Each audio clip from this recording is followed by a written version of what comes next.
Our network. Always great to be here to share some information to see a few things. Um,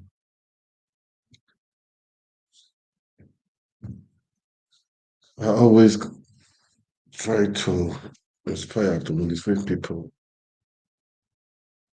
by saying that we should all be positive in life. Okay, stay focused, stay steadfast. Don't lose focus, don't lose hope. Always try to look at the positive type of things. Always the positive side of things. Um, I would say, just a moment, please. Um, the world is full of negativity. It's full of things that can distract you from your dreams or from your visions. But always try to be in perspective to see the good side of things. Whether they say a cup half filled, a cup half empty. If you look at it, they are the same, but in a different position of the state of mind. So it is crucial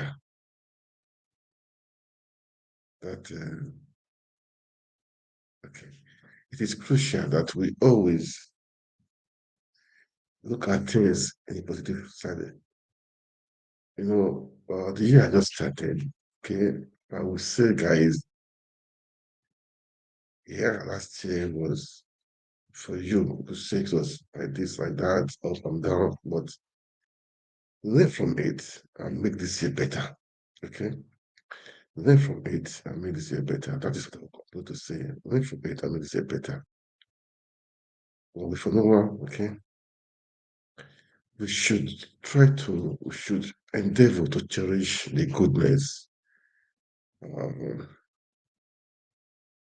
that your nation or the earth offers. Okay, so just to cherish the goodness first. It's important to cherish the goodness. All right, it's so important to cherish the goodness. Recognize, uh, recognize the manifestation of God's blessings. God has blessed us. Okay, God has blessed us. Really, God has blessed us. So recognize that blessing first. It's important to recognize that blessing. Recognize the goodness of where you are. You know, the nature, recognize it. And when you recognize something, that is what that thing will attract to you. All right. This is just a way from to say good evening to everyone and have a good perspective of life. Of this year will be better than last year. And for sure, we're surrounded about blessings, irrespective of the evil that's happening everywhere. But we are surrounded with abundant blessings. Okay. Have that in your mind, back of your mind throughout this year. Okay. It's what you have in your mind that you can read, that can come to you. Okay. That can come to you. That can come to you. Thank you just for us for this evening. Okay. Anyway, this has been happening, and please, as you watch, can you like, share, comment? Is important that is done. It's important we do that. We talk of better gate. That's what has been. That has been the message this evening. Better gate. I mean, not it's been trending everywhere, but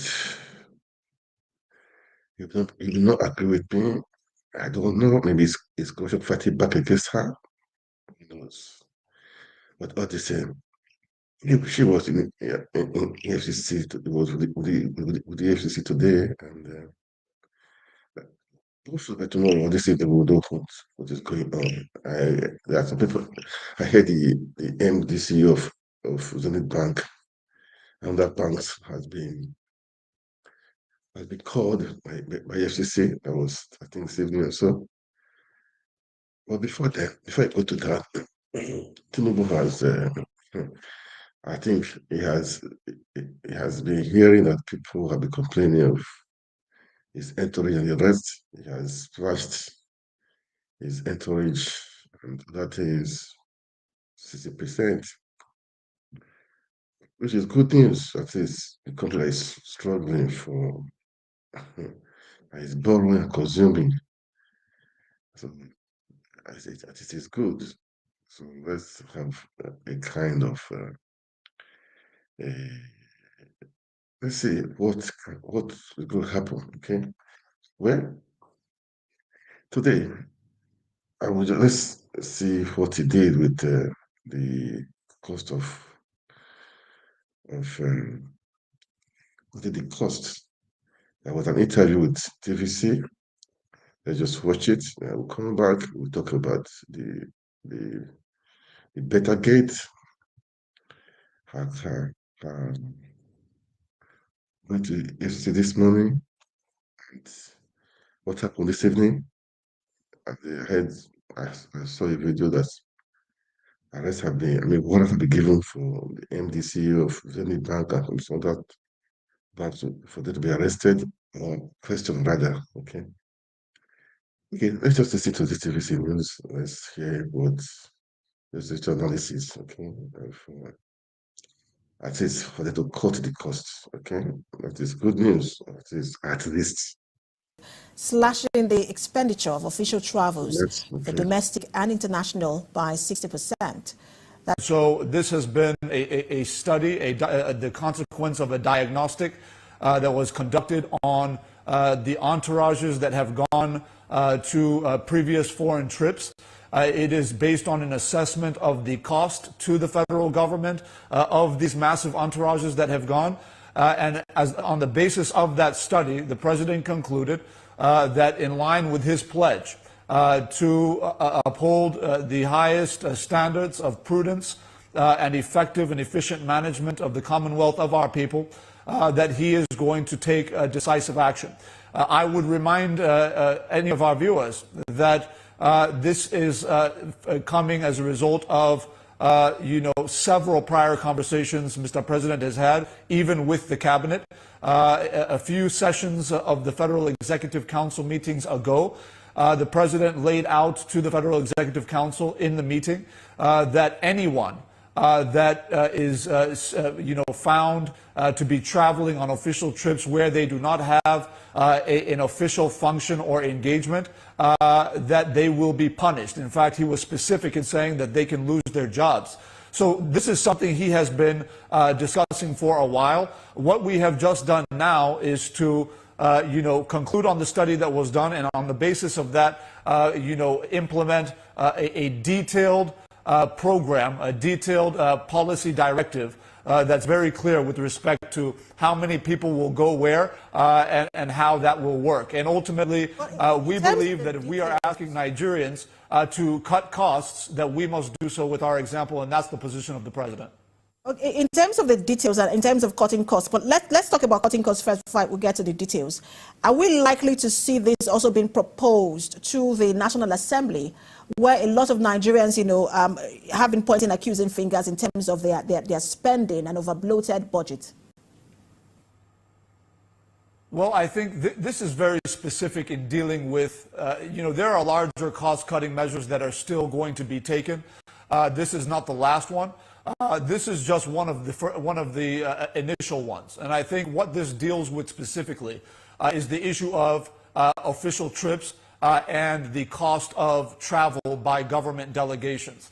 I don't think the National Assembly is usually known to be traveling on, a lot of official trips in numerous delegations. I don't think that's really the issue. I think their issue is more about how funds expended by their institutions is being expended with respect to constituency projects, with respect to whether or not they're providing effective oversight over the executive branch of government. I think there's a conversation certainly to be had about what adjustments they need to make. But what we do know is that within the executive branch, which is obviously a large operation with, hundreds of ministries, departments, and agencies, thousands of officials that have to travel abroad and locally within the country for various official engagements that are most times absolutely necessary. What we want to do is ensure that we cut the fat off the meat. We want to make sure that as much as humanly possible, those who are traveling on trips are not simply staying in hotels and running up room service bills and buying business class tickets on the government dime, but that they are going to conduct government business that is in the interest of the Nigerian people and that moves forward the president's agenda on economic growth and recovery. And anything that is not achieving that purpose is being cut off, which is why I think the president very importantly and very wisely decided that, look, we are not simply telling the MDAs to do what we're not willing to do. This is going to start from the office of the president himself. He's saying that my staff will be affected by this. The staff of my wife will be affected by this. The staff of my vice president will be affected by this. So he is setting the example for the rest of the executive administration to follow. And with, I think, the very serious cuts he has put in place, in addition to the recent measures he has put forth to deal with, any lack of prudence in the management of public resources. I think Nigerians understand that this is a president they've elected that is very serious and that is ready to put action to his words. And that's exactly what he has done yet once again today. So we'll see how the ministers, the presidency and the ministers and the executive directors of these agencies follow through this particular directive. Thank you so much for your time, as always. It's always a pleasure. Yeah, I pray that at least they say they're calling the cost, okay? Let's just hope that it goes through, all right? So, the cost, I think the entourage, those people that went to the UAE, Dubai, with Tinubu, 1,000 something, I forgot. You can see the entourage, waste of money. And the good of cost, I pray, I think let us start from there, okay? They should be frank with it anyway. And the national assembly to cut that cost. Let's see what will happen. Because enough is enough. I saw the entourage was going to Lagos. Man, these are waste of money.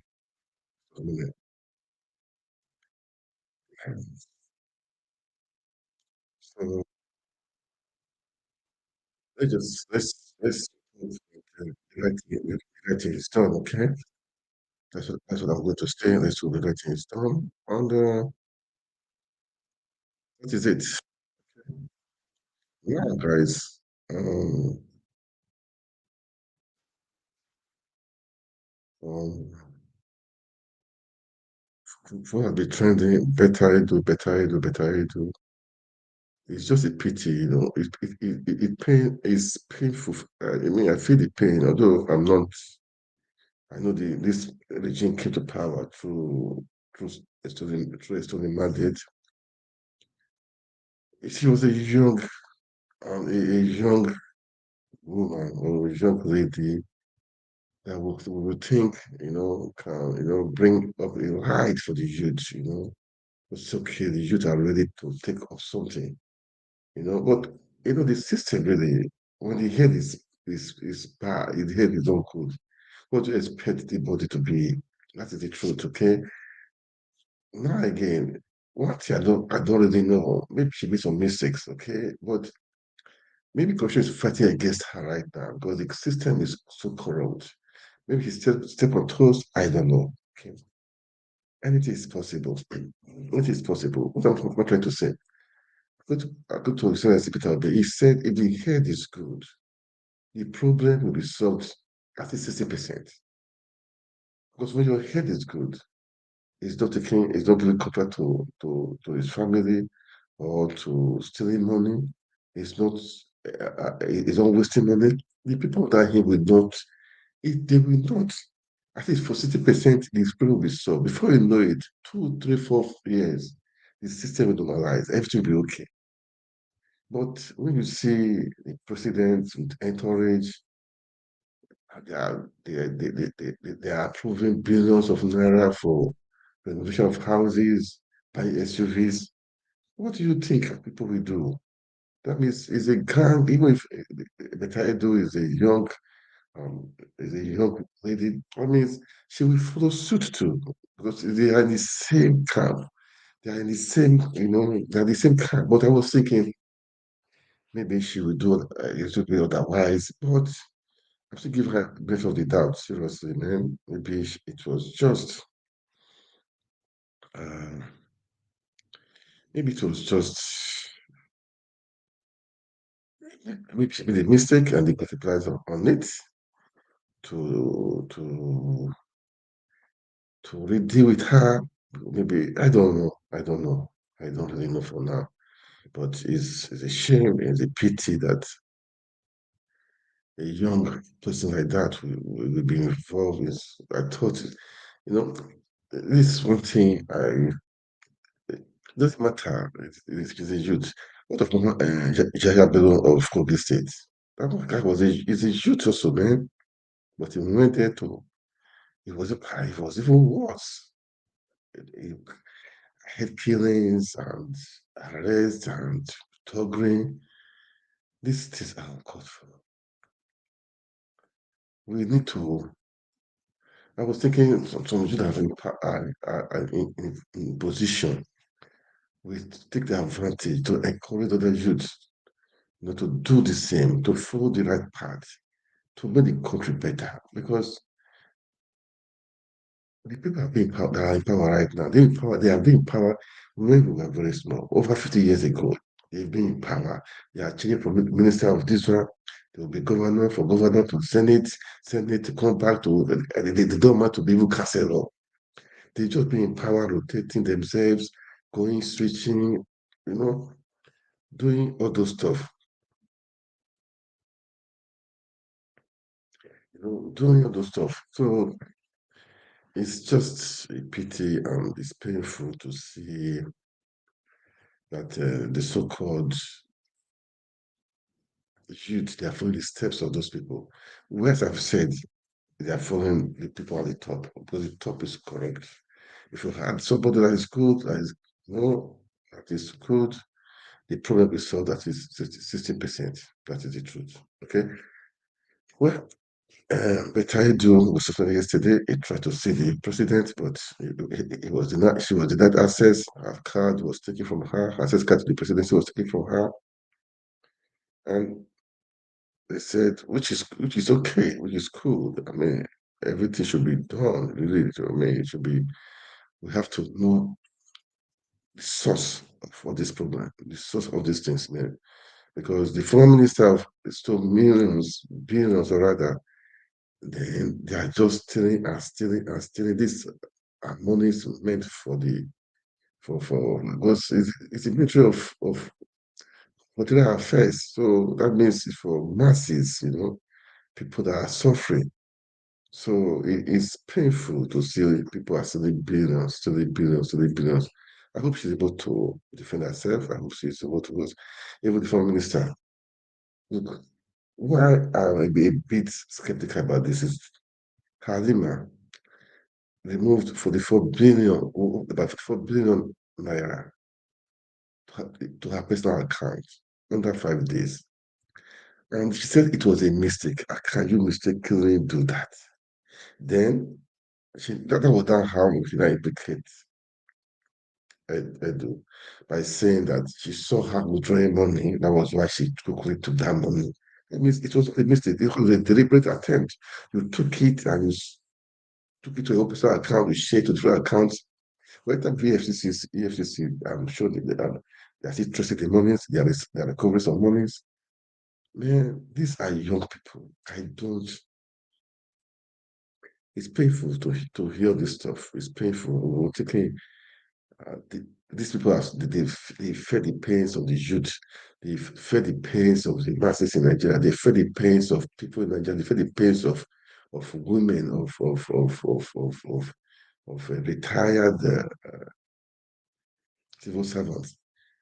I thought they've felt it, but they are not. That's why for me it's just so painful. to hear all this stuff going on. And anyway, let the truth come out. Okay. Well, I hope the EFCC will do the needful. I hope they will do the needful. Okay, that's what I would say. Yeah, Betta Edu was in EFCC was EFCC.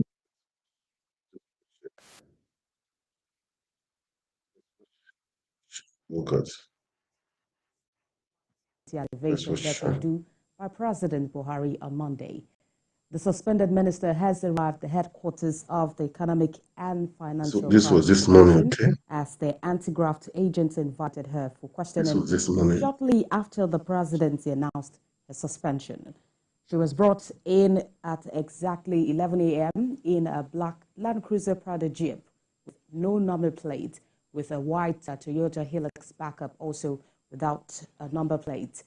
Ms. Edu will respond to questions over alleged payment of 585 million naira grant meant for vulnerable groups in Akwa Ibom, Cross River, Ogun, and Lagos State into a private account. The former Minister of Humanitarian Affairs, Sadiya Umar, will also return to the EFCC headquarters today for further questioning on the affairs of the ministry when she was in office. Now let's bring in TVC News senior correspondent Joke Adisa, who joins me from the EFCC headquarters in Abuja to bring us up to speed on latest developments. Good to have you join us on the news at this time. It's been a series of back and forth since the suspension of the minister. What can you tell us about today's investigation? Well, it's the day after Mr. President's suspension of the minister, and as expected, she has come to honor the invitation of the Anti-Graft Commission. From the information that we gathered, the commission wrote to her to appear before it as soon as possible, and I think she also heeded to that call. And this morning at exactly 11 a.m. she did arrive at the headquarters of the EFCC. We are at this position because the commission would not allow us to stay anywhere close to their headquarters.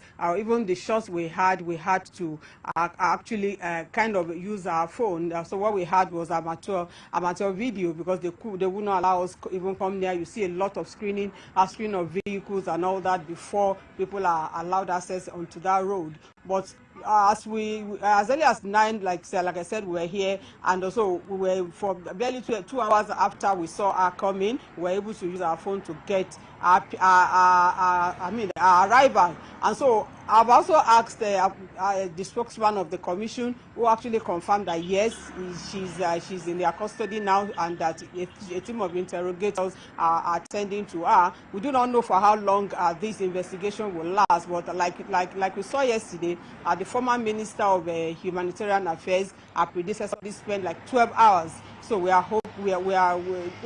do not know how long ours will take, but we will still be here. We are waiting to see when they will be done with her and see what more we can get as far as this investigation is concerned. What Mr. President has said is that the committee that has been set up, led by the Minister of the Coordinating Minister of the Economy and the Minister of Finance, that they should conduct a thorough investigation. And so this has started. So I'm sure Nigerians are eager to see what the outcome will be. And one thing with corrupt charges as these, corrupt allegations as these, is that Nigerians want to see an end, a smooth end to all these allegations too, so that somebody somewhere, of course, will be penalized, will be prosecuted, and justice will be served. So this is what Nigerians are hoping to get at the end of this matter. It's not about the sensationalism that has attracted in the last few hours. It is about having the headway so that it can serve, as a deterrent to others. All right, okay. I will agree with you that Nigerians are interested in the outcome of this investigation. But of course, it's also important to, if you have visited our office, the Ministry of Humanitarian Affairs, can you talk to us about what the mood was like, probably in your visit yesterday or today?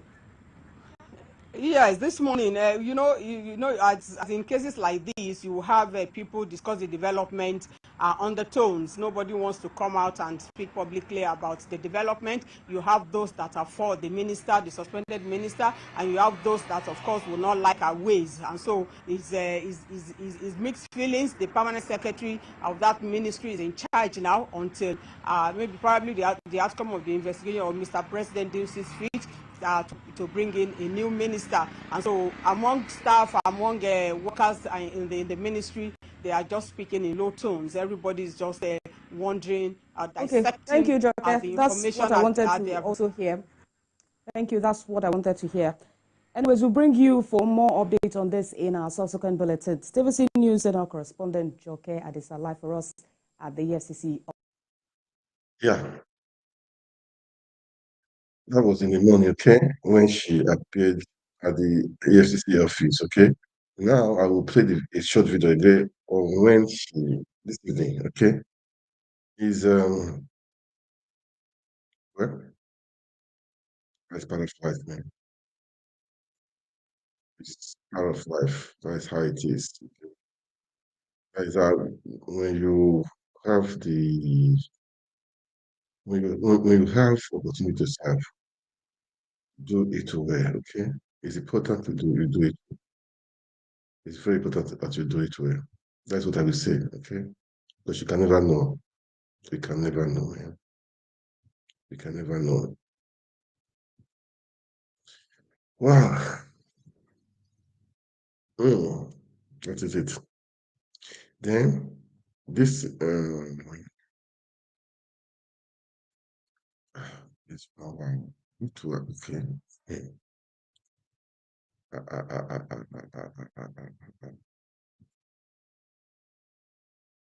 Then this happened this evening. Where is it? Safe? I'm supposed to have it now.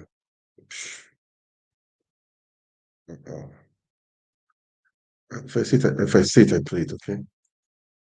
If I see it, I play it. I will definitely see it. Well, I don't know what happened. Why? Maybe I just looked at it. Okay, because this was in the evening. The first video I played was in the morning. Okay, I wanted to play the video of what happened this evening. I mean, the report of this evening, rather. Okay, I wanted to play the report of this evening, but if I see it, I will play it. But all the same, I think after the interrogation with Betta Edu, I saw a video that the CEO of the new bank and other banks have been invited to see the FCC. Okay, that means it's not being right. It's are good, really, man, for accountability. But anything you are doing, anything you want to do, we'll be very careful. Even the minister of the interior minister have been summoned by Tinubu to come because the company he owns the company. You know, he's a part of director of the company, but he said he was no longer a signatory to that in that company. But anyway, we know in Nigeria, we know these things are happening. They're happening. So they are happening. All these senators, all these people, they have companies. People are fronting for them. People are fronting for them. They take contracts. They have a contract to themselves indirectly. We know this stuff. So we need someone that will fix all this system. This is corruption of the highest order. You are a senator, which you are not supposed to have a company, then you build a contract. But now you put your cronies there. You have a company, you put your cronies there, your people there, then you give them the contract. Then the people that are supposed to be having the contract, they won't. They won't. You, you are a contractor, you are the one giving out the contract, you are the one. It's painful, man. It's painful. That's why we need somebody tough to be the head. To be the head. When somebody told us to be the head, they would not be awarding contract to girlfriends, boyfriend, sisters, cousins, and all those stuff. All this stuff will stop. It will stop. Yeah. It will stop. Enough is enough. For how long can Nigerian people be suffering, man? This is not right. This is not fair. It's not right. It's not fair. It's just not right. For how long, man? This is not just good. Okay? It's not just good at all. It's not good. It's not good. It's not good. Anyway, it's painful. Just painful, and that this how Nigeria is just this is how it is right now. It's painful, really. It's painful. It's painful, man. What somebody was saying Betta Edu is a youth. So now the youth now they are feeling us. Even the Halim herself, she looks young, that they are feeling us. I have said we should not judge youth because of those people. No, don't judge the youth because they really, if the head is good, whether youth or not youth, the body will be better. Yeah. If the head is good, we'll have a good result. We'll have a good result. That is just the problem. That is the thing. The head should be good. The head should be good. The head is good, man. We don't need to suffer ourselves, man. We don't need to suffer ourselves. We don't need better. I don't know. Maybe he advised some people.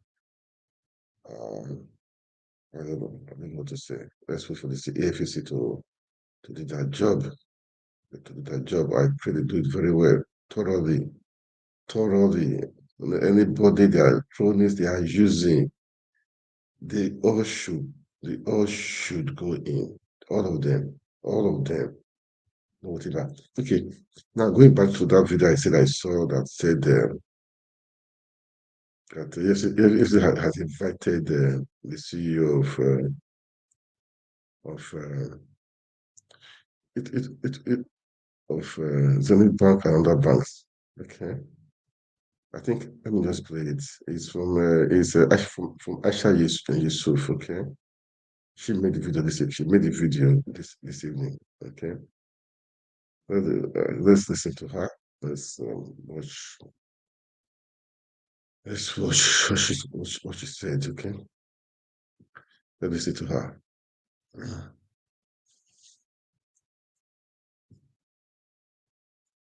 News happening right now. People's Gazette is reporting that EFCC arrests ZENITH, Providus, Jaiz CEOs over involvement in Betta Edu Sadia Umar Farouk alleged fraud. And so let me go on and read it. It said the CEOs of Zenith, Providus, and Jaiz banks have been apprehended by the Economic and Financial Crimes Commission (EFCC) in connection with financial misappropriation and fraud linked to disgraced Minister of Humanitarian Affairs and Poverty Alleviation, Betta Edu, and her predecessor, Sadia Umar Farouk. The banking executives, who have been under still scrutiny since the public outcry over the unscrupulous diversion of public funds into private accounts, are now in EFCC custody. Multiple credible sources within the presidency told People's Gazette on Tuesday. The anti-graft agency is presently probing numerous instances of substantial public funds directed into private accounts, and actions sanctioned by Ms. Edu and Farouk using their position as ministers. Ms. Farouk, who oversaw the Ministry of Humanitarian Affairs, Disaster Management and Social Development under the previous administration, is also under investigation for the mismanagement of at least 37 billion in public funds designated for the conditional cash transfer program of the then President Muhammadu Buhari. The large-scale movement of funds into private accounts was partly facilitated by a potential deliberate oversight in flagging suspicious transactions, a responsibility banks bear under various anti-financial crime laws and central bank directives, the sources told the Gazette. The banks did not immediately respond to the Gazette's request for comments regarding their CEO's detention. EFCC spokesman Dele Oyewale sidestepped inquiry into the matter. Meanwhile, Ms. Edu has said her hands are clean and she's committed to fighting corruption amid the uproar over her illegal request to wire funds into a private account. Ms. Edu made this statement in a Facebook post she addressed to Empower beneficiaries. And a whole lot more. Let me just stop there. It's all Nigeria. All sorts of this thing. Of course, banks. Well, let's see how this goes. That was the what is this night that yes, as I said, the CEO of those banks. Okay. Anyway, that is how it is. Okay, that's how it is, man. People are are just making money. They're counting billions, billions, billions.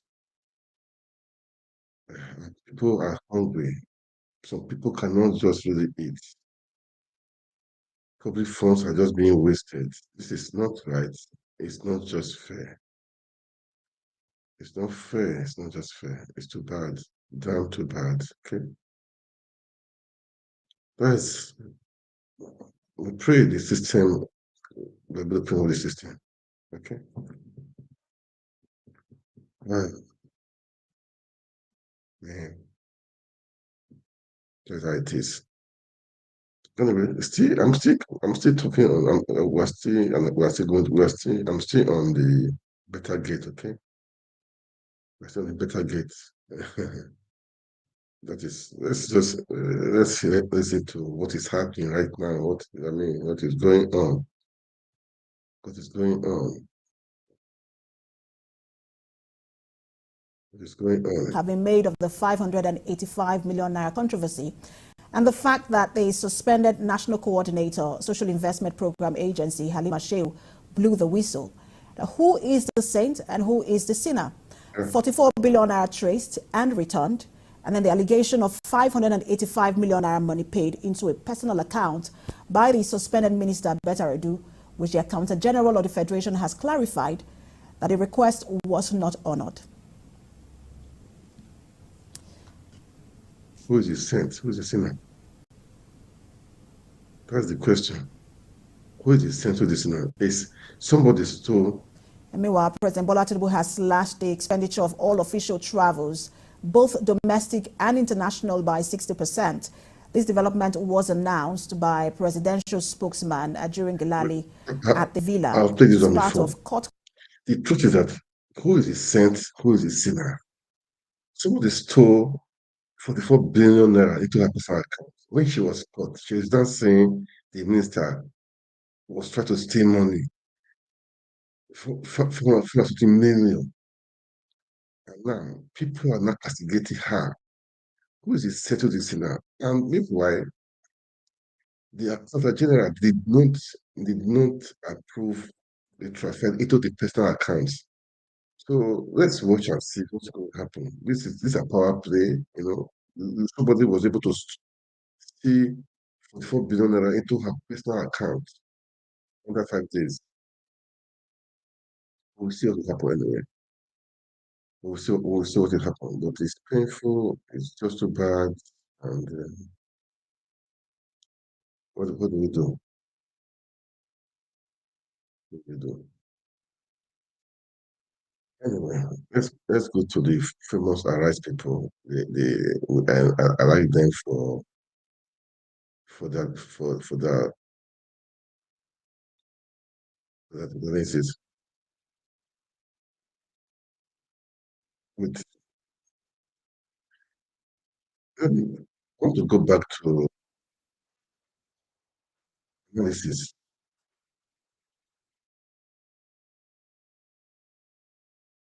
Let's go to that analysis, okay?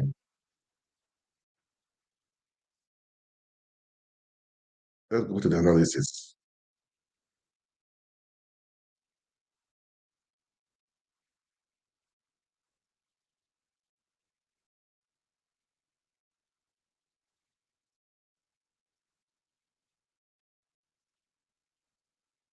So that, sorry, let me go back to this. Let me go back to these people, okay?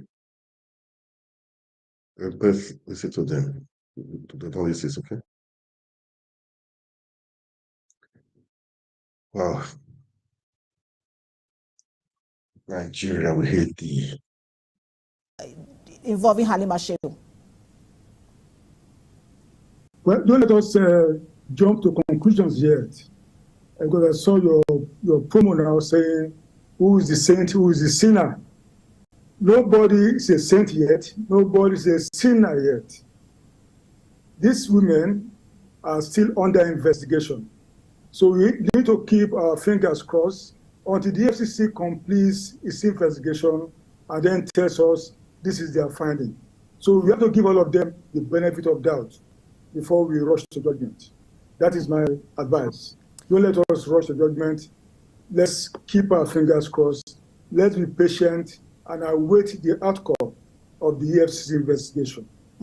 Of course, the assumption of innocence until proven guilty, that's the law. But we see that Betta Edu has been suspended.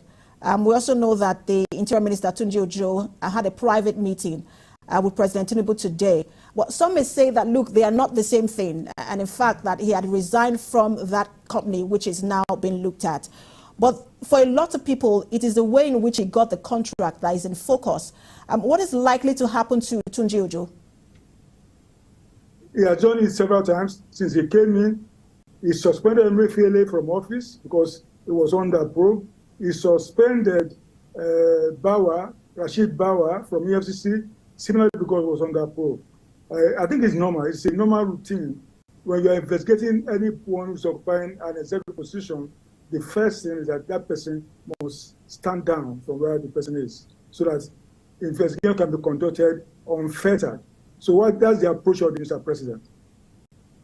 But is Tunji Ojo also being investigated? What is likely to happen to him? I'm not aware of that yet. I've been following what people are writing about him in the social media, all kinds of accusations. I think yesterday I saw him on Chanel's TV responding to some of those things. I'm not aware that any investigation has been called, instituted to probe him or to do anything, nothing like that as of now. And with Betta Edu being suspended, what code of conduct do we expect political appointees to uphold and be held by? Well, I think, you see, at the retreat of ministers, I think it was in November, the retreat touched on a lot of issues about the program of our party, about the program of government, and also a special session on all these financial regulations and the way ministers should handle their offices, their relationship with permanent secretaries, and those who are really the establishment. So I think they were giving all these guidelines, and they already know they were giving all these blueprints about how to work within the system.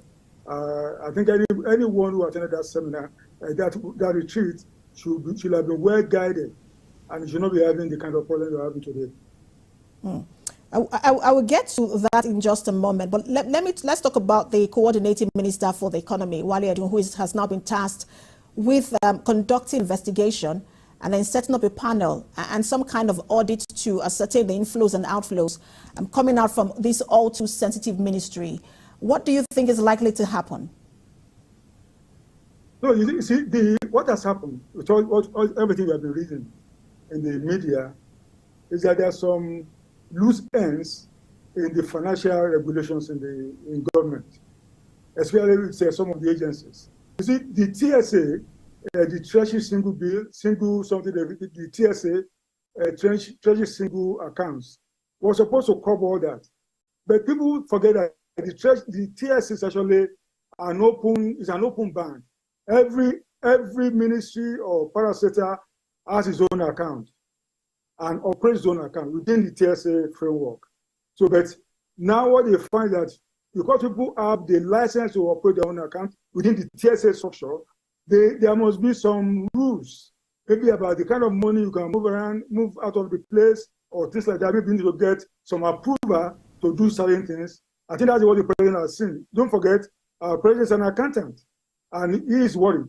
He's very concerned to make sure that at least certain measures are put in place now to make sure that we don't have the kind of things we've read in the papers, like the woman in SIPA moving out billions of naira from the TSA. The president wants to stop all that, and that's why he set up. He asked Mr. Betta Edu, who is the coordinating minister, to do certain things to ensure that we don't have such outflows again. And I like that you said there are rules, and I want us to talk about those rules, because Betta Edu is a 37-year-old woman with a very promising career.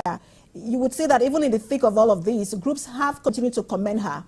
Some have even referred to her as Miss Integrity. She and her aides have come out to talk about the fact that there was no wrongdoing. But let's talk about these civil service rules. How does it work? Can you pay the sum of 585 million naira into somebody's account? Well, as far as I know, no minister can sign out such amount of money, 500 and something million. What I found strange in what Mr. Edu was accused of was that the paper in circulation bore a signature. Everybody who has ever worked in government will know that that's not correct, that's not normal. That paper ought to have been initiated by the permanent secretary in that ministry, or if the permanent secretary is not there, the director of finance and administration. It's not the business of any minister to sign anything about money. The PAMSEC can advise, can raise a memo, or you need to pay X, Y, Z, and then the minister can now, just on top of paper, approved for payment, because they will need his approval for payment. That's what the rule says. So nobody can, and then you cannot pay government money into a private account. Everybody knows that it is wrong, unless perhaps that private account is your contractor, and it ought to have been approved, pre-approved somewhere before you can ever pay it. So those are the things that people see that are not normal, and that in fact that's why I said these issues are being investigated by the EFCC. Ms. Adoniga, when you said earlier that there is no saint or no sinner, and you've also now mentioned the fact that her signature was on that document, which is not normal, isn't that already an indication of wrongdoing, in your opinion? No, it's not. Because, as I said, let me tell you something. Mrs. Edu is new in government. And maybe she did a lot of these things innocently. I said you need to give her some benefit of doubt. You need to give all those people who have been accused of one form of malpractice or the other a benefit of doubt. They may have reasons for what they did. For instance, I've heard that the Insipa woman is saying that, he was trying to help the country in moving the money. Let her tell her story to the EFCC. And the EFCC believes the story. This is what they're going to report back to Mr. President. So let's not, you see, you can't continue to judge people in the media. Let the agencies of government do their investigation, and then they will report with their findings to the authorities that set them up. And you talked earlier about that ministerial retreat, and I said we were going to get back to it because we know that it will look like President Tinubu is tightening the noose around the necks of his appointed aides and ministers. We've seen what he's done with the EFCC, the CBN. Even just now, Betta Edu. He looks like he's demonstrating that no table will be left unturned. But so where do you think that this investigation is going to go? Some people believe that, look, it's all going to be smoke, and at the end of the day, it will billow out. No, it should not. Don't forget, in his New Year's speech, the president made it very clear that those who are going to be in his government going forward, that they begin to show themselves this quarter. the first quarter of the year. So he has already given them a kind of a timeline either to perform or to shape out. So what he has done by suspending Halima Shehu, by suspending Betta Edu, there are strong signals that his government will not allow all kinds of shenanigans to go on, that is serious about stopping all this nonsense that happening, which, under some time ago, there are things like this happening in government, and nothing was done. So when people make allegations, or somebody has done this, somebody has done that, but he wants to make a difference. This is a new year, and he's been saying along that he's trying to learn the ropes. I think he's signaling to people that, he has now left the learning process and really wants to take full control and make sure that the ship of government is well on course. This is one development that Nigerians are quite interested in, and they're looking to see if the outcome will be transparent, irrespective of who is declared guilty or not. Thank you so much for talking to our special advisor to the president on information and strategy, Abayo Onanuga. Man, Betta Edu, for me, as I've said, as you just said, let's give a benefit of the doubt. Let's see what will come up. It's painful. A youth like that be involved in such, but let us watch and see. I'm not going to be doing that for now, personally, until we see. Until we see. Okay? Until we see. How this let's to arise. I don't want to say to beat again too. Then there's a video of Wike and Fubara. But before then, let's question this better gates thing. Okay, let's question this better gate. It's just it's shameful, really shameful. I would say it's shameful, but what do you expect? What do you really expect, Dr. Steph? What do you expect, man? What do you expect? Let's see to arise and lose it a bit. Let's see to them. Fine, carry on. Wait. Case of Dr. Peju Ugomba, yes.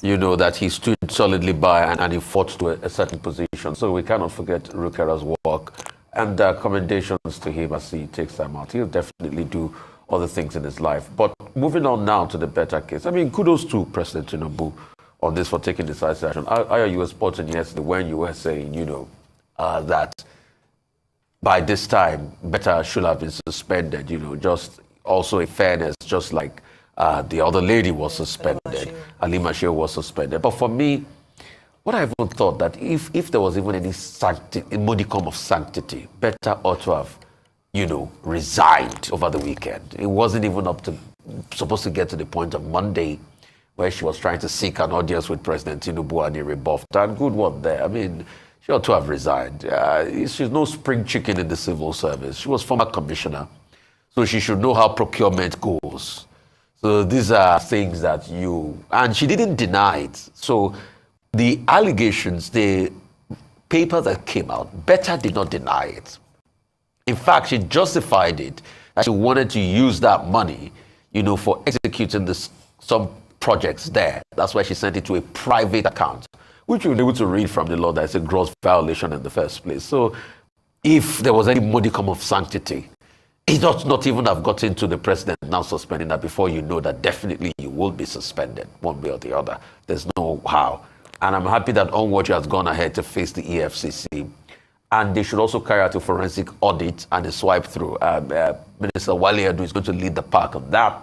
He's going to look at all of these ministries with scrutiny, and we expect a logical conclusion concerning the humanitarian minister, I saw yesterday when he was coming to justify the argument. I don't think the interior minister, I don't think the argument is justified. At first, I praised him for the good work he's done as regards the passport and all of that he took us through, and we saw some of it. But there's no justification. You are a shareholder in the company. Yeah, you resigned as a director in 2019. You were able to state that, but you are still a shareholder in the company. So at the end of the year, when they share profits in that company, that proceed of 420-something million, whatever issue for the contract, is going to be part of your profit and loss account. And it comes to you. In other parts of the world, if you're a shareholder like that, you probably put it in a trust. That's what you do. Did he put it in a trust that we didn't know about? But he's still bearing him as a shareholder in the company. So we would like to get more clarity as regards that. And why is it that the contagion effect is so much that this minister, his company has any dealing, was given that contract? I would like to even see the tender for that contract in the first place. What is the due process that was followed? And at some point, Madam Obi Ezekwesili was leading due process in President Olusegun Obasanjo's cabinet. What due process was followed? I mean, obviously, the trails were there. Mr. Tunji Ojo had a thing to do with this company, and this company became a government contractor all of a sudden. And he was saying, oh, if I give somebody a job in my interior ministry, that's the breach. No. As long as any job is coming out of that President Tinubu's cabinet, and you're a minister and it's coming to your company, it is a breach. Because I saw a lot of these arguments. I would like to have him on this show. Let us debate those things. Let's for rounded conversations this morning. You are still a shareholder of the company. Secondly, you are saying it's not a breach because the company dealt with the humanitarian ministry. If you gave them job in interior, hell no. As long as you serve in that cabinet and it's remotely close to you, it becomes a breach. Look at Trump being eviscerated in America because Trump's organization got monies close to $6 or $7 million from various foreign companies as president. And he was still running those businesses. So that's the breach. So we would like to have him here to talk more about this matter. And other people too that have been named in this contagious effect. We would like to ask, what was the accountability of even the job done? Who even audited the job done in the first place? And that's why I said yesterday, I said something very profound, that this administration reek of the excreta of corruption. I deliberately used that word. Because this administration that is saying Buhari's government, they didn't leave anything there. Hitherto there was corruption and all of that. So how about you? And this is just one fell swoop. 2 people in the humanitarian ministry. And that's why I keep calling. Yes, I know you were saying federal government can still run interventionist schemes without, humanitarian ministry. In fact, the best run interventionist schemes are run in consonance with international aid agencies. Those are the best run interventionist schemes in this country. A great example, you didn't need the humanitarian ministry to be able to run, things like access to education that is done by all these foreign bodies, even vaccination and things like that. There was a rural body in the Ministry of Health that ran that. But when you look at it closely, the best of this scheme that are run with these international best practices, global acceptable standards, are run in partnership with international bodies. So what the government should do, rather than this frivolous money that we know they are sharing around now, is there are many things that all these international bodies need counterpart funding on the government for. Take, for instance, there's something UNICEF have been talking for a while. Nutrition for malnourished children between the ages of 0 to 5. The government and the states needs to put a lot of counterpart funding. How can you give them nutritional tablets for them to be able to take? So let those things be accordance with the goal of, social development or, sustainable development goals. And that's the way you can run it effectively so that you have an accountability partner. And it's obvious. You see, when we're talking then, when the World Bank was saying, no, the register is verified and all of that, it's obvious that we knew that they might be local shenanigans. Only to think that most of these monies are even borrowed in the first place. Were we not taking money for conditional cash transfers of that? And please, for the conditional transfers, we need a comprehensive independent audit on how the monies were disbursed. And also, let's review any interventionist scheme run before now. Even the government contract of clearing glass, the COVID-19 job, how were these things run effectively? That's how to run a government. It's not rocket science. Let's get to work. Contract of clearing glass, the COVID-19 job, how were these things run effectively?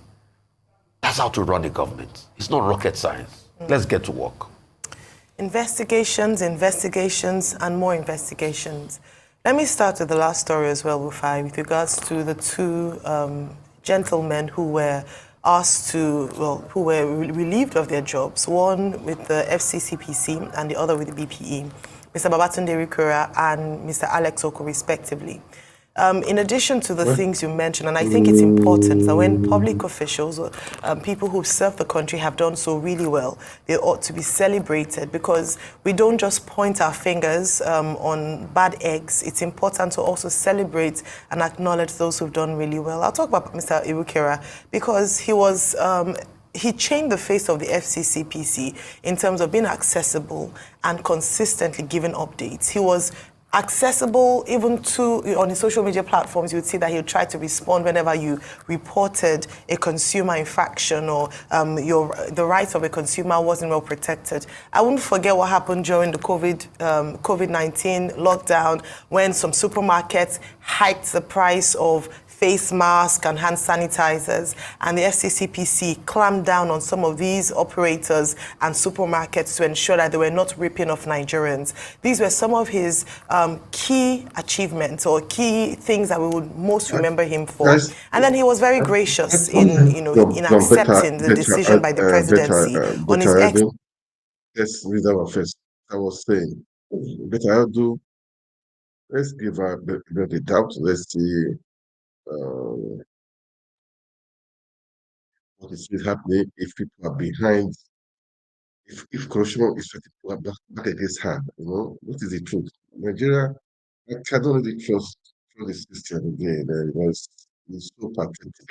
Okay, it's pathetic of what's happening in Nigeria. So let's give Africa plus. Let's face the EFCC now. The Zenith Bank CEO and other bank operators, they have been arrested for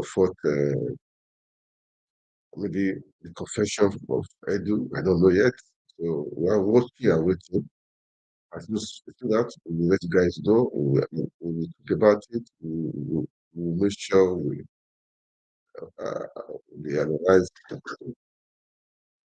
analyze many things. Okay.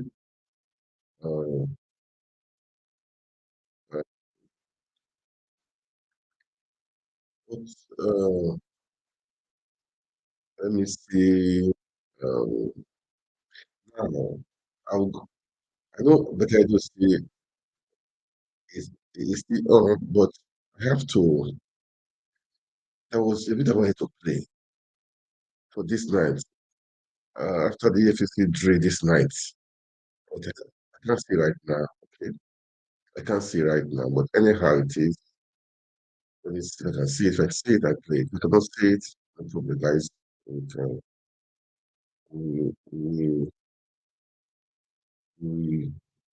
do that things, all right? Anyway. No, I saw a post today of how people are now enjoying Astro Rock.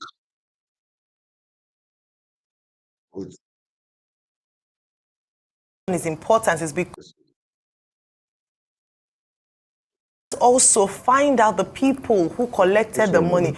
Where did this money go? Humanitarian affairs and poverty alleviation, Dr. Betta Edu. Now, there have been, while some of I mentioned earlier that Governor of Imo State and also the chairman of the Progressive Governors Forum, Chief Hope Uzodimma, had said that the president was right, supported the president, saying that this was a confirmation of zero tolerance to corruption in this administration.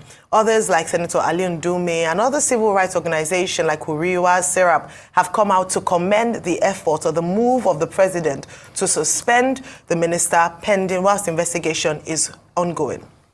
However, we did also see some posters in support of Dr. Betta Edu, and some people say, crying that it's a witch hunt. Oh, it's because she wanted to expose some people. That's why they're trying to tie her down. And this narrative must stop in Nigeria if we're going to build a better nation. I'm saying this because yesterday, I emphasized the fact that the investigations are still ongoing, and until the conclusion of the investigation, she's innocent until proven guilty. However, it was still highlighted as long as the memo was original, then there was an infraction there already. So in that instance, not very innocent. But in terms of what the motive was, whether indeed it was done out of ignorance, that will then come out during the investigation. Now, another reason why the investigation is important is because beyond Dr. Betta Edu herself, we must also find out the people who collected the money. Where did this money go to? Who were the beneficiaries? One of such that's come out, of course, is the new Planet Project Limited, which has Mr. Olubumi Tunji Ojo as shareholder, and also Abimbola Tunji Ojo, which I believe is his relative, as shareholders, and a number of people, even though they desisted from being shareholders from 2019. However, like you mentioned, Rufai, they desisted from being directors. Right, not shareholders, directors in 2019. Now, as you've mentioned, they still remain shareholders. The reason why this has come up and is quite important for us to dissect is because a number of people know how this works. And I'm not saying that this is what happened in this instance, but it's happened in other places where government officials set up special organizations or SPVs or just organizations that they are backing and award frivolous contracts to them or give them preferential treatment without due process being followed. This is a practice that has happened again and again under different administrations. And so we know how government officials wouldn't put their names right there, but they'll back certain companies or have private arrangements with certain companies and give them undue advantage in accessing certain funds or getting certain contracts.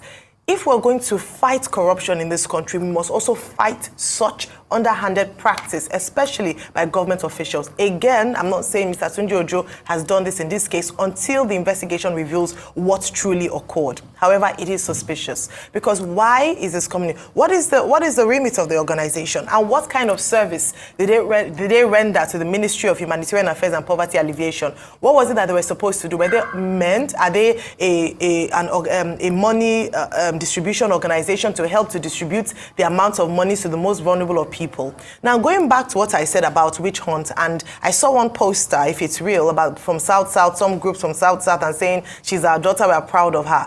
I think that is very interesting, because when you look at the matter on ground, the 4 states that were meant to be beneficiaries of the grants for vulnerable groups are Akwa Ibom, Cross River, where she comes from, Lagos and Ogun State. This money was meant to go to support vulnerable groups in these 4 states, and this money was diverted. Rather than coming up with ridiculous statements about how you're proud of her, it's a witch hunt, you should be incensed that the money that was meant for the most vulnerable people in your state was diverted. It should be a cause of concern that people who are suffering, some people who have gone to bed hungry, the most vulnerable in society, were deprived of government funding because someone chose to divert that money by giving contracts that do not make sense. That's what you should be fighting for. One human being is not better than another person because of the position they hold. So if you're saying you're in support of what the minister allegedly did, then you are saying that to the hundreds of beneficiaries or thousands in your state, they don't matter. That they are less, and it doesn't really matter if they were cheated of what belongs to them because you are proud of your daughter. We should end this narrative in this new administration, because we keep focusing on the government when it comes to anti-corruption. But it starts with every Nigerian, every individual. If you're supporting acts of corruption under the guise of she's our own, she's our daughter, then we'll never move forward.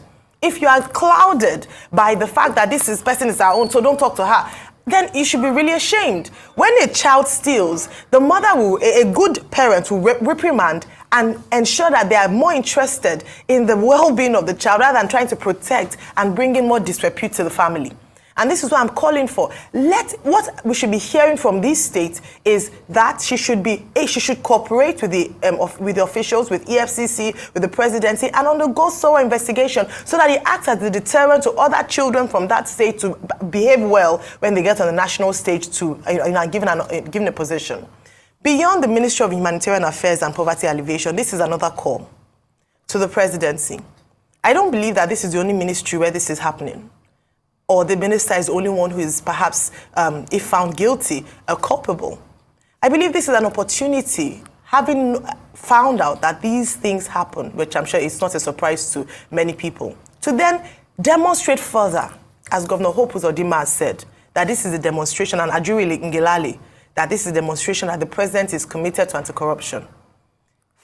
Audit other departments and agencies, especially those that cater to or give grants to people. The Ministry of Women Affairs, the Department of SDGs, Sustainable Development Goals, the Ministry of Works.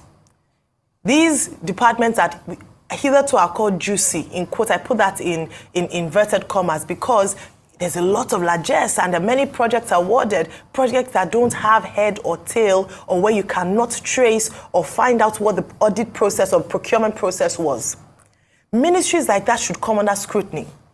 Let's put some fire, let me put it that way, under these ministries so that they perform and they act. The reason why there must be consequences to action if we're going to build a better nation is that there must be seen to have, infractions like this must be seen to have punitive measures. Let's investigate these departments. Let's understand what's really going on. Let's have it more transparent. And again, I bring this forward. Whenever there's a project that addresses the needs of people in Nigeria, that's very obvious. Like what happened with the presidency giving allocations of bags of rice to senators and House of Representative members, and now we have issues around that. Let there be a portal where Nigerians can directly report any infraction. Did you get it or did you not get it? Very simple. Show working, very easy. Let's have a portal where the people, the citizens, can actively hold their public officers to account. If not, we'll continue to have infractions like this. And then I'm hoping that following the investigations, the Ministry of Finance will tighten the process of contracts being awarded or monies being disbursed by said ministries or all ministries. Very critical. The reason we must continue to talk about this is because we are hoping that we will build stronger institutions where corruption is difficult to do or to propagate in any ministry, department, or agency. Move on to our next story. 100 million naira has been awarded against the federal government in favor of the former governor of the Central Bank of Nigeria, Godwin. I love the analysis.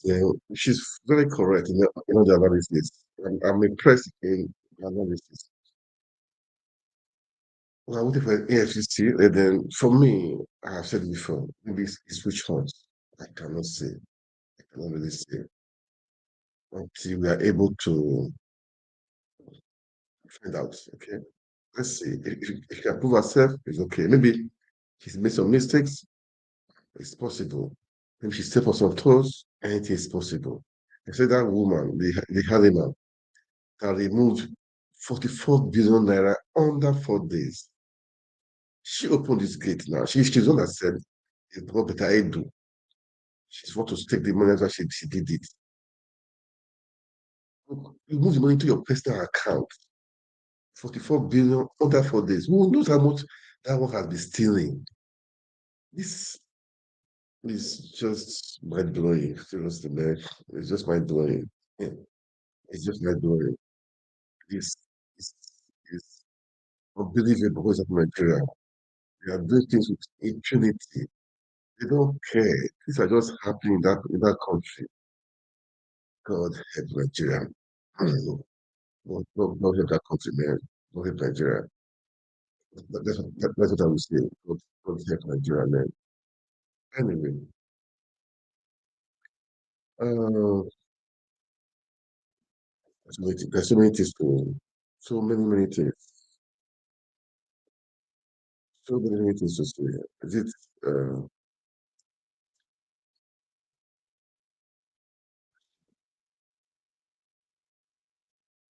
These people, Nigeria, the way they are selling is interesting. I heard the first state governor, Emefiele, trillions of naira, billions, trillions of naira. What are you doing in the money? It's just unbelievable. It's just unbelievable. Nigeria, where do we go from here? Where do we go from here? That is the question. I thought I sit down and say, trillions of naira, only you, one man, for what? What I do with the money? That means other people are stealing their own different bodies, ministries, parastators, stealing. They are borrowing, they are stealing, they are borrowing, they are stealing. Look, the solution is let the head be good. If the head is good, it will close the system. If the head is good, this problem will be solved at least 60%. The stealing nature in Nigeria is down too much. Man, it's so they told me one time, we are just talking, they say, look, man, they say in Abuja, they talk about billions now, no millions again. I said, serious? They say, yes, man. He said, man, they talk about billions now, not millions again. I said, wow. That was, I think, early last year, 2 years ago. He said, serious? They say, yes, man. We don't talk of millions, contract. No. He said, we talk of billions now. And this is what is happening. Because see, billion, 5 days, 44 billion was moved to personal accounts. The movement, the banks that are involved, who signed it? Who authorized it? How? Okay, that means if I'm a director now, let's assume, or maybe I'm a minister or somebody, I can just go to the place, I'll just move the money, put in my account. Is that how it goes over there? That's I see that to just be imagining. So I may feel still trillions of naira. It's no.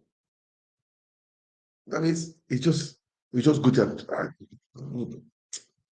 I don't get it, man. I don't get it. That means the system they need to work, they need to change the system. They need to change everything. Everything needs to be changed. Everything needs to be changed, man. Everything. This is unbelievable. Is unheard of. It's unheard of.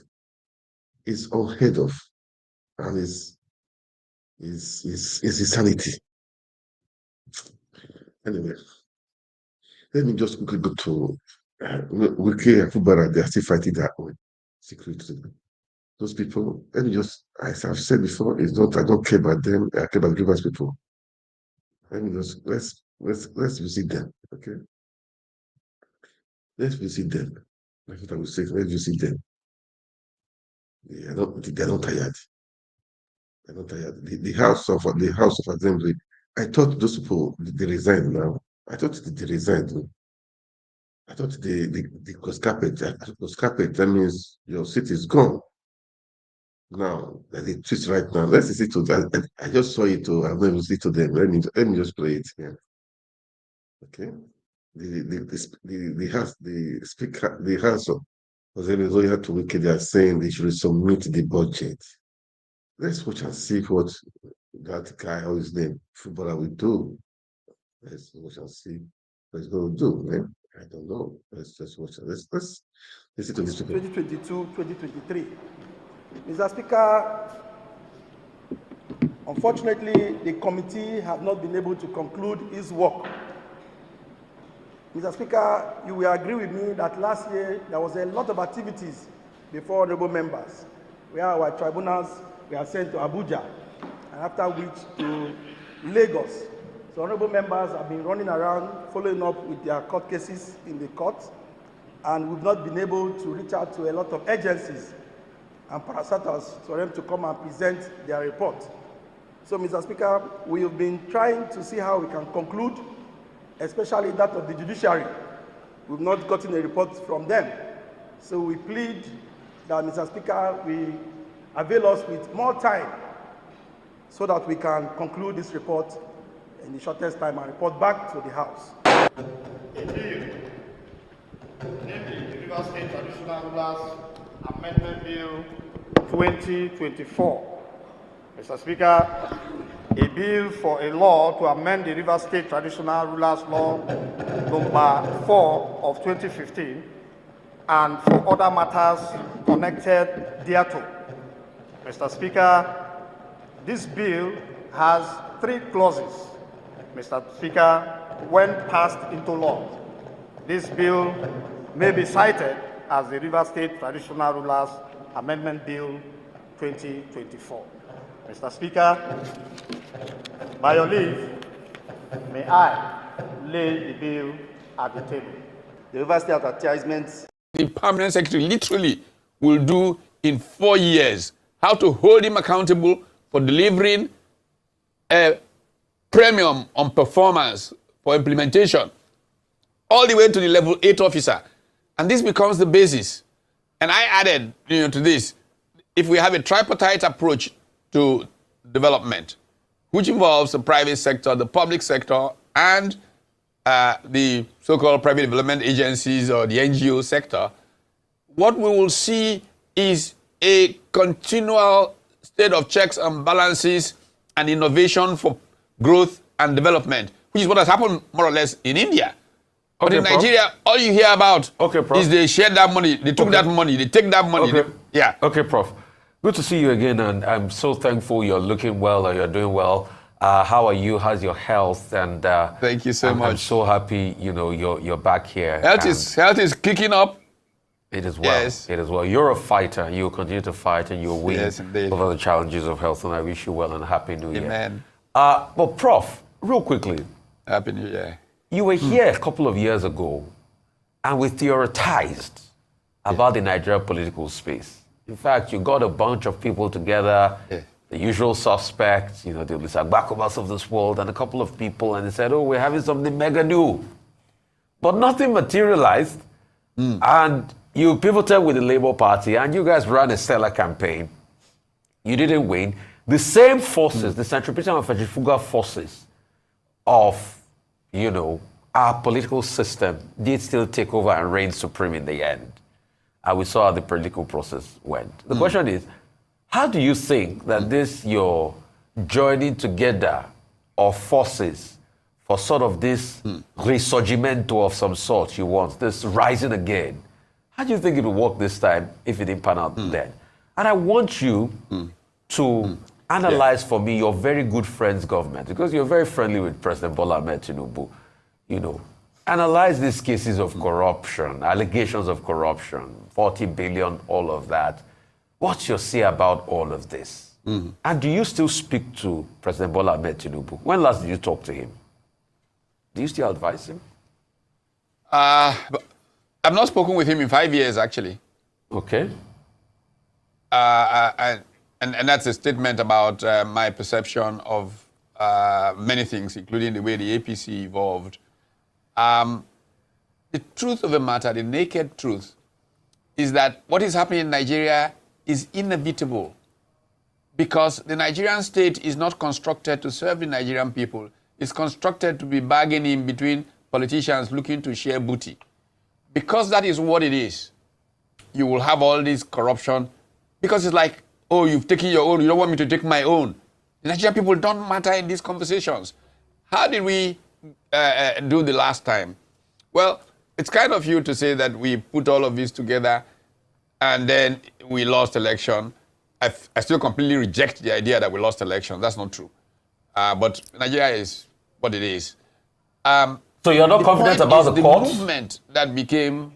So you're not confident about the court? It was a farce. Total farce. The Supreme Court judgment was a farce? I said a farce. Nigerian court system, complete farce. Are you not impugning on the Supreme Court? The Supreme Court judgment was a farce? Was it a farce? Is that what you're saying? My opinion, as Patu told me, it was a farce. But let's just put that aside and go on. There's a legitimacy crisis in Nigeria. Look, if I'm around the world, I'm around the planet, I'm talking in very important places around the world on a, I don't know, so frequently. I know what they think of what happened in Nigeria. So that's not a disputable matter at all. And I've cited continuously what the EU mission said about the elections, what NDI said, what IRI said, but I don't want us to go back into the elections. That's not the issue for now. I'm just trying to make the point that the last elections, we're not about P2B, by the way. The Nigerian people had become so frustrated, so fed up with the nature of the way Nigerian politicians carried on, that when Peter Obi said the right things. It resonated and drove the emergence of a movement that generally got called the obedient movement. Around the world, Nigerian diaspora, and if you look at the resurgence of many of the success stories of the 20th century, they had a diaspora base from post-Meiji Restoration Japan. Japanese diaspora was pretty important in that happening. The Indian diaspora has been very significant in what is going on in India. Chinese diaspora had its place, and so on and so forth. So the Nigerian diaspora rallied very strongly around the fact that this gentleman was saying a few things right. And a campaign like Nigeria hasn't seen in a long time happened. And it was deliberately sabotaged, whatever you say about it. And the point remains, how do you go forward when you meet this? You've got to realize and take advantage in trying to save Nigeria that the majority of this country is young. A significant part of our population is under 25. It is fed up. It is looking for something new, but it's also trapped. That's the most dangerous thing about where we are. This generation is trapped in their values. Look, why is Nigeria not growing? Why are multinationals leaving and all of that? If your politicians are constantly cheating at every turn, they cheat at elections, they cheat in using of public resources. The U.S. Treasury Secretary is found in economy class, but the Nigerian minister will charter a plane to go to somewhere next door. In a very, very poor country, you realize there's a complete disconnect between the political actors in Nigeria and the people of Nigeria. So when that is the state that you have, what do you expect to happen with how you move forward with this population that is the majority? You got to come to some sense that at a point, they won't be able to hold down the majority anymore. And it might be very costly for them. Very, very costly personally for them. So you will begin to see a breaking. See, look at the tracks we're traveling. We are traveling to Somalia, where we should be traveling through India to somewhere else right now. The analysis of this American political scientist friend of mine, who, like I said, will be in Lagos in a few weeks to share some of his thoughts on this, basically looks at a Nigerian scenario where, you know, there will be increased violence in Nigeria, and as an expression of frustration, and we've seen it become universal in Nigeria, whether it started from Boko Haram, kidnapping in the southeast, in Niger Delta militancy, and all of that. Prof, would you respect, sir? Would you respect, sir? A lot of your critics say you are just theorizing. That this was the same you that supported this same evolution of Buhari and APC. In fact, you are even a member of the APC. That you are part of them. It's just that you've turned a new leaf. Now, that's what a lot of your opponents and your critics say.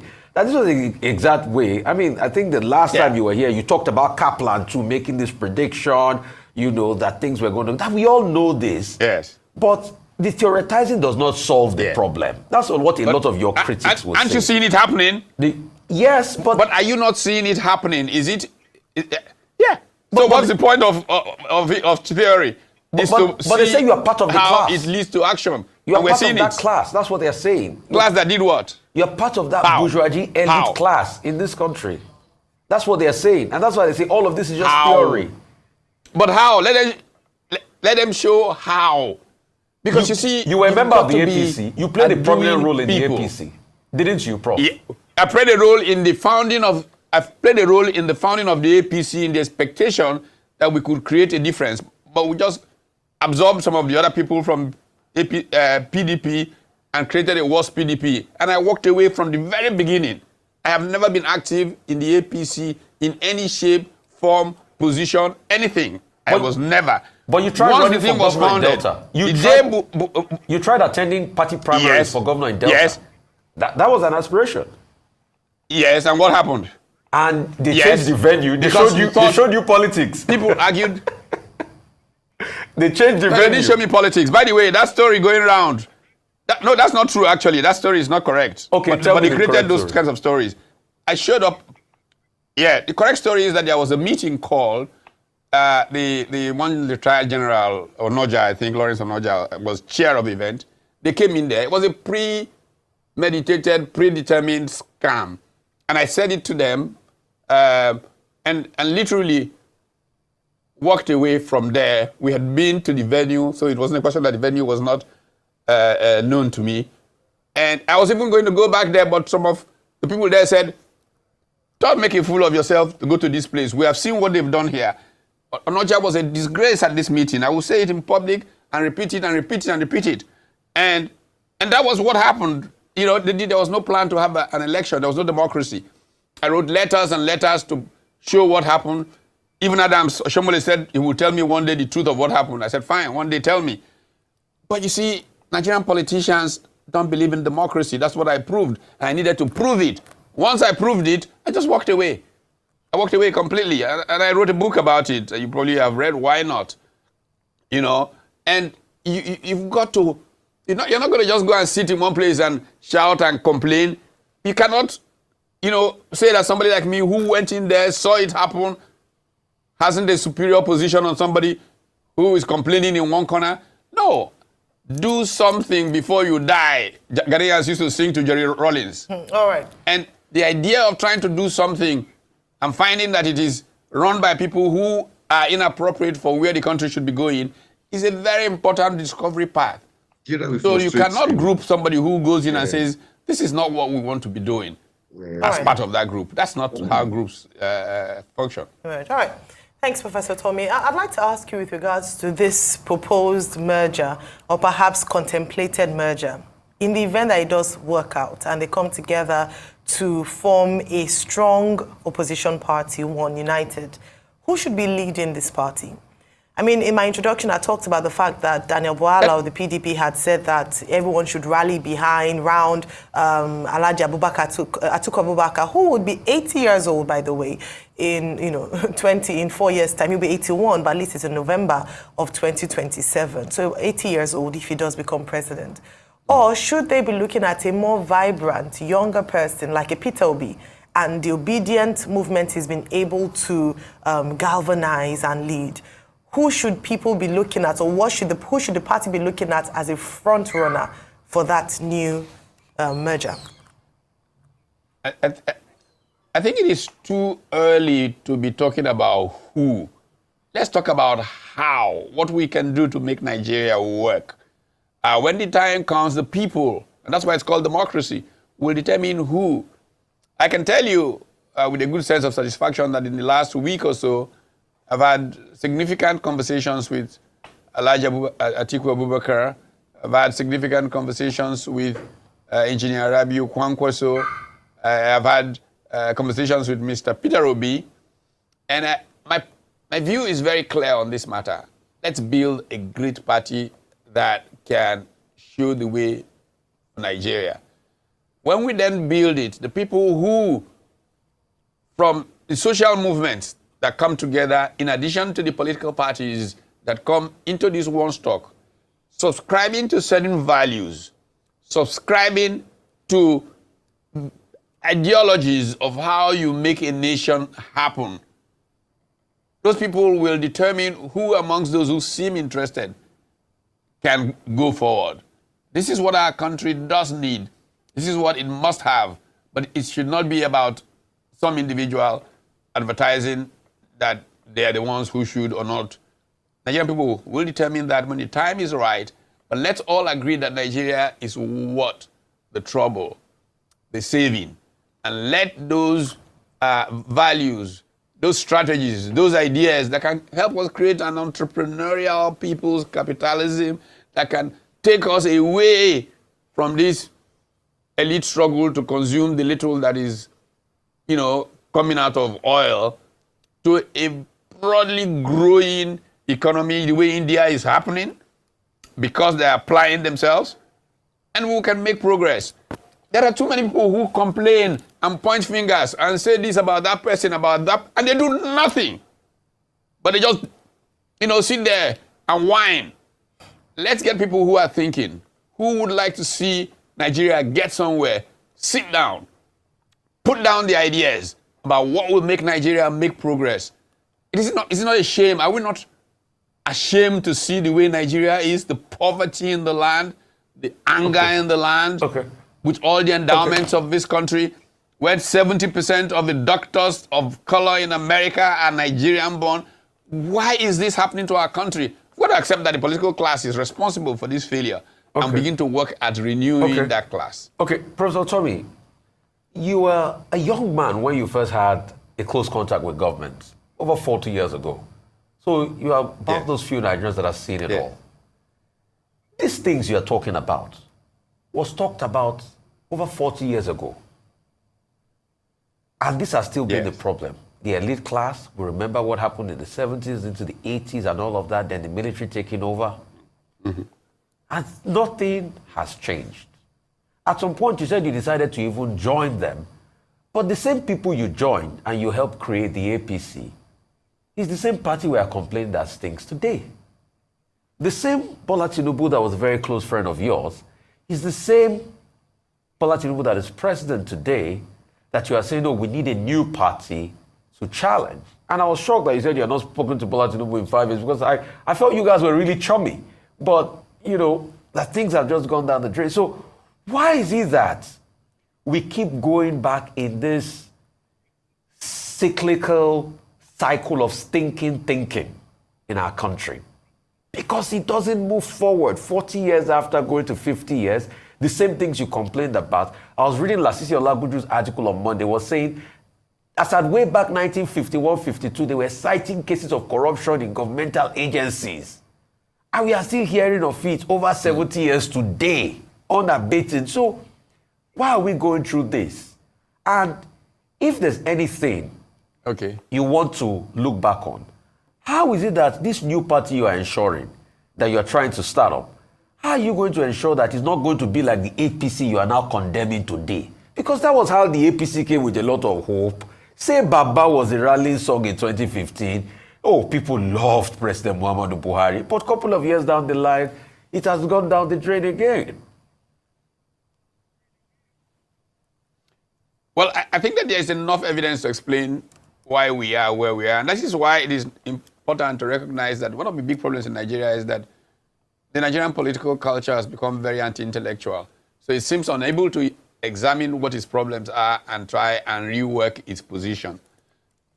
Back in the 1950s, you could see massive growth and development out of what Robert Melson and Howard Wolpe chose to call essentially competitive communalism. In the struggle between the regions to bring about growth for their region, you see the massive development that took place. The jump in industrialization in Nigeria is a phenomenal one that should be studied and studied again. From what happened between 1957 and the early 60s with manufacturing in Nigeria. And then what happened? A number of things. One, the convergence of soldiers and oil. That thesis on the convergence of soldiers and oil led to what my friend Richard Joseph calls bureaucratic prebendalism. This concept of the big man at the top handing out prebends, the turning upside down of the Nigerian constitution, which prevented a federal structure from bringing development and progress the way it brought between 1957 and 1965. Because of the tensions in the West and all of that, led us down a path in which corruption has become so norm that there's a generation that doesn't even know that there was a time Nigerians, even though there were bits of corruption, and there's corruption everywhere, but you hold people accountable, arrest those who are corrupt, try them, jail them, create systems that make the possibilities for corruption much less. I tell you, I was as part of the research for this book that I was talking about, talking to one former due process person, and I was talking about the civil service, and he says to me, civil servants, what do they have to, they own most of the houses in Abuja. They got to a point where basically what they do is look for how to, game the system. And so we damaged the basis for creating wealth, the competitiveness that leads to economic development and growth. And this has come through in the way that our country has gone forward. If we can sit and talk to one another and recognize where things went wrong, if we can have a constitution that goes back to where we were in 1960s, more or less, in terms of the sensitivities and sensibilities of the ground norm, we can then say to ourselves, here is how to ensure that a kind of public service that can implement the ideas within this new arrangement, this new structure, can proceed. And believe me, I am confident that you will see progress. And I'd like to give an example. It's not so true that when things go wrong, they don't get better. Malaysia's story. Look, when we had the Nigerian Civil War, Malaysians were killing each other on the streets of Kuala Lumpur. They had these race riots in 1969. But what happened? Look at the Mahathir Mohamad story and how Mahathir, as a young minister, criticized the then prime minister about the direction the country was traveling. He was immediately expelled from the party, of course, removed from the cabinet. He went and wrote a book, The Malay Dilemma. The thing that book drove led to the resignation of Tun Abdul Razak on as prime minister. Mahathir came back into the party, eventually became prime minister, and basically pulled the Malaysian elite together and literally said to them, look, I want everybody to sit in that room and figure out where we go from here, because it is best for everybody to be inside the house, all right, pissing out, and for some to be outside the house, pissing in. All right. The result, the new economic policy and the story of Malaysia. So I think it is possible to do it. We just have to have people who are serious about doing it, who are committed. You look back and you see what has happened to our country. There are Nigerians who have made sacrifices continually. Yes. And we can find those Nigerians to sacrifice for making this country work. Well, thank you very much, Professor Patutomi, and thanks for just sharing that message that it is certainly possible. It's not impossible to turn a nation around, even though it's gone through difficult cycles of leadership. It's very, very possible. Thank you for your time this morning. Yeah, I probably played that. That is inspiring, man. Yeah. But to me, I like his commentary, okay? That was why I probably played that. Guys, this is Nigeria for you. This is our country. We have nowhere to go, really. I mean, even if those of us in diaspora, we have nowhere to invest our country, okay? So we all have to join hands together to make it work, okay? Not just, look, this is what is happening around you. I have said, let's look at the good side of things, okay? And take the best and make use of it, okay? Although the country will say, I'm not in a position, I'm not in power, what do I need to do? Let's just be talking and speaking. There was something I posted. There was something I posted. There was something I posted. There was something I posted. I saw it. I posted it. Okay. I saw it. I posted it. I believe most people posted it too. Even on my platform, somebody asked, is this case still on? I told the guy, look, just post it. I don't know much about the case, but no, I believe when you speak, people talking, things will get better. Just now, I saw that the police that were holding people in hostage, they left the place. As I was going through a few minutes ago, I saw the person, because people were treating it, they were talking about it. Police have no option. I think people down to leave the place. So this is what I'm saying. We should, if you can talk, you talk. If you have your Facebook, people talking. If you have your TikTok, people talking. If you have your Instagram, people talking. Let's make the country right. All these things I'm saying, I'm hearing, people try bigotry, ethnicity, religion. We should try to put a halt to it all.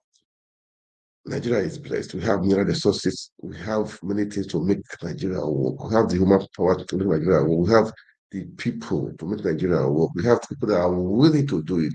Yes, I know few people are trying to destroy the system. They are stealing. They don't care about the masses. I know, but we should keep on keeping on. We should not give up. We should not lose hope. Okay, this is what I'm going to say this evening. We should not give up. We should not lose hope. Okay, and thank you for watching. Please, I would like you guys share, make comment. Like right now, I'm on Twitter. Follow my Twitter page, my Twitter handle, X handle, or rather, YouTube channels, about 2 right now, or Facebook. Man, that's how it is.